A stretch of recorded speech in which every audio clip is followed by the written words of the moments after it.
Hello people, welcome to Bethel Brothers Hot Rod. It's Project Sam. Now today, before I get started, some of you keen-eyed viewers out there caught me slipping. One being that I called these grade 9. There is no grade 9. Well, there kinda is, but these are grade 8s. You can tell by the brass gold color. These are what are commonly put into your ride from the factory. These are called grade 5s. Sometimes 4s, weaker. Anyway, these are one of the toughest bolts you can buy. And by me calling them grade 9s, I was kind of spaced out thinking about something else. Bubba was running around. Anyway, there is higher grade than grade 8. But then you're getting into different alloys. There's like titanium's one.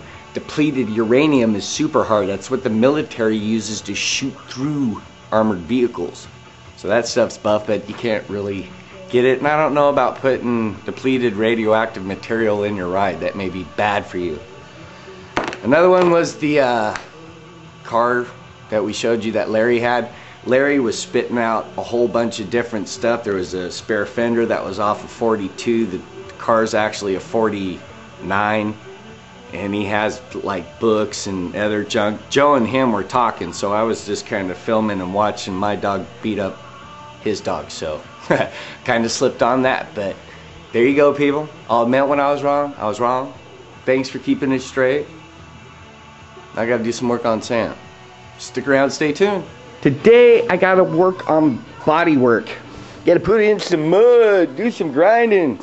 Over here where I welded on this, I gotta put on some body filler because the metal warped a bit and it's kind of hard to beat it around once you got some weld on it. Plus I gotta do all this.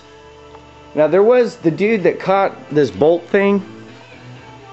He had a truck like tank, but where his fender seam, his is actually here. There's this huge dent in it. And on these seam edges, it's kind of hard to get the dent out if you don't cut it out. But there is a trick for this, dude. I picked it up somewhere, so because you caught me, I'm gonna hook you up with this trick. If I can, some medium density fiberboard. I have seen an old school guy that makes trim and stuff. He shapes this stuff down to fit in corners and then hits it with a hammer.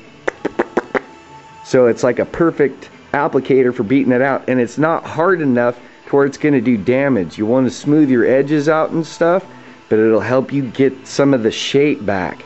And then use a little of the mud, dude. So if that helps, because you helped me, so dude, you're spacing out. Okay? So, turnabout's fair play, right? Anyway, I'm gonna do some sanding and grinding and put some mud in this. It's kind of a crappy day, that's why the door's down. So maybe when I come back there'll be some work done on this. I definitely, on this edge here where the pillar went down, dude left it a little long, so I'm gonna shave that. I don't like that. That's bothering me. And then I gotta paint some of this stuff, and there's a lot of work to do. So I'm gonna get to it. Joe's here today. He's taking his contractor's license test, so maybe I'll keep Bubba out of my hair a little bit. Before I start applying the mud to this, I'm gonna grind it completely down, because on this side, which is the passenger side, it butts up smooth, follows the lineage. But on this other side, where it was squished on there and I had to jack this up, it kind of bulged out. So on this side, it kind of goes to an off camber. Can you see that? Can you see that? Kind of bulges out. Definitely see it from this angle. Tapers out, no taper. Tapers out, no taper. Tapers out, no taper. So rather than ruin the paint, try to fix it, I'm just gonna grind it down and fix it. Mount it back up there, all that jazz. Try to get the body work a little better. I can see it shining through the paint in some spots there and there. I can do better. I can do better. Especially right here. Dude, I must have been running out of body filler. Yeah, that hammered out. But anyway, and I'm gonna use a wire wheel One of you guys asked about if we sandblast. Out here in California, they kind of frown on that. They say the paint mixing with the stuff you shoot it with gets in the groundwater and stays there. Whatever. But this isn't illegal.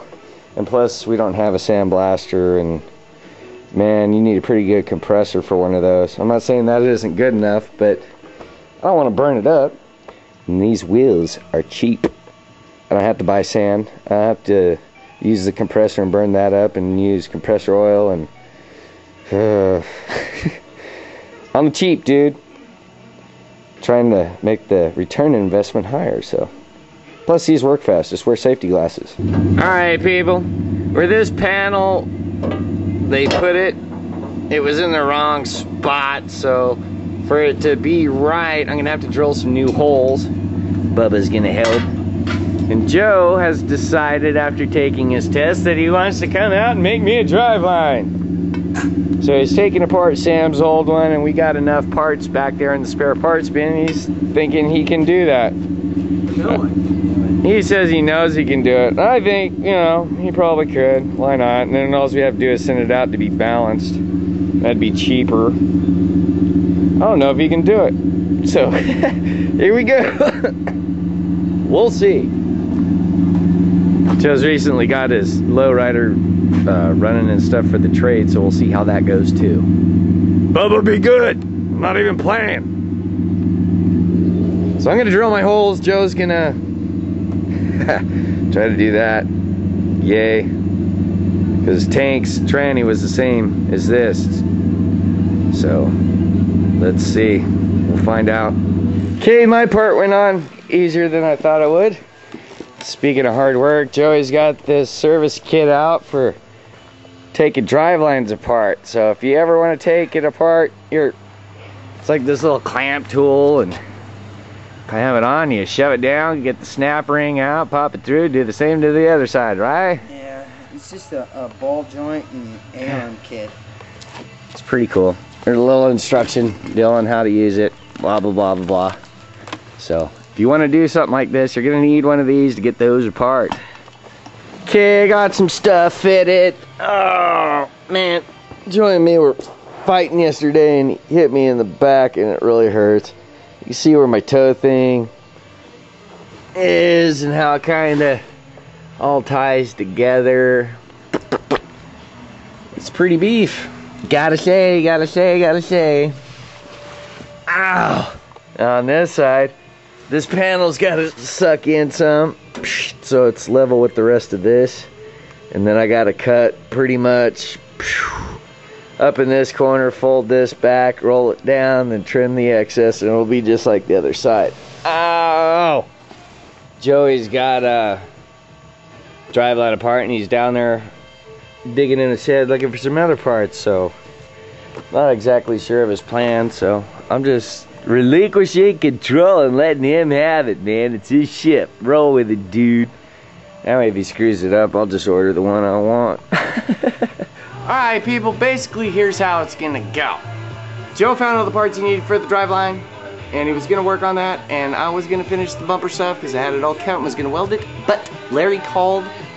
Sounds like he's ready to do the trade. So maybe the next episode we might have a new ride here, might not. But unfortunately, that's all the time we have for today. So thanks for tuning in and watching Bethel Brothers Hot Rod, and keeping this show honest by telling us, hey dude, you're wrong. Peace out, babies!